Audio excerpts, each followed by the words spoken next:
A heated debate on abortion in Ireland that has lasted for months will come down to a single question tomorrow: yes or no.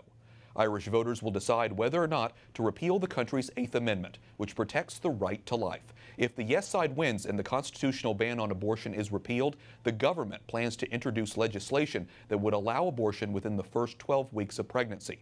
Pro-lifers are urging Irish citizens to vote no. I think life starts at conception, and to just discard human life really bothers me, and the whole idea of saying it's one person's body, it's actually two bodies, and I just feel God gives life, and I'm a Christian and I value and cherish God-given life. Activists from both sides have put up thousands of emotional signs pleading their case, and there have been small demonstrations in Dublin this week. Abortion is legal in Ireland only in rare cases. Joining us now for more on the referendum is Tracy Harkin with EWTN Ireland. Tracy, what last-minute efforts are we seeing by pro-life groups? Well, Wyatt, the pro-life groups have been incredibly active over recent months and weeks, and indeed days leading up to this referendum vote tomorrow. Young people, older people, children have been out in force in their thousands, canvassing in streets, in towns and cities right across the country, knocking on doors, giving out information leaflets, and really spreading the pro-life message and encouraging people to make sure that our constitutional law is not changed and that the unborn are still protected in law in this country. There are so many active pro-lifers in Ireland. What role has the Catholic Church played in this debate? What difference has their voice made?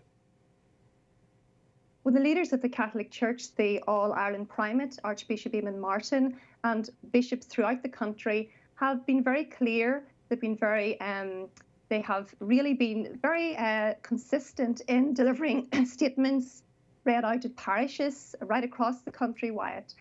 But one thing with that they have been saying is that this is not essentially a religious issue. It is one of human rights. It's an issue of equality. And they are very much encouraging people to reflect very carefully on what it means to keep the unborn life protected in the Constitution. And they're saying this is a compassionate and a progressive path that Ireland should continue down. Okay, so if the 8th Amendment is repealed, it would not be the first time Ireland's constitution has been changed. The last time was 2015 with the legalization of same-sex marriage. So how has the abortion debate been different than the marriage debate? Well, the abortion debate, it's a very different type of debate than the marriage debate in 2015, Wyatt. There are a good number of people that have very publicly stated that they did vote for same-sex marriage to be legalised, but they will indeed be voting no in this referendum. So the one clear thing is that people are very much more tuned in to the pro-life issue than they were to the marriage issue. Many people assumed it was a simple matter of equality back in 2015. People in Ireland, the pro-life movement has been very consistent. It has been worked very hard to educate people on exactly what's at stake here if our laws are changed. So much more engagement from ordinary Irish people in this particular debate than before. Okay, so then looking forward now, when can we expect to know the results of the vote? Well, the polls open up tomorrow morning at 7 a.m. and they close at 10 p.m. And then that laborious task of counting will begin. And we're told from official referendum sources that the results should start to filter out in some capacity in the early hours of Saturday morning. But really the final official result will not be made known until later Saturday morning. That's what we expect at the moment, Wyatt. Okay, and we'll continue to follow that as it's looking like this vote is going to be pretty close. Tracy Harkin with EWTN Ireland, thanks so much for keeping us up to speed this week. Thank you, Wyatt.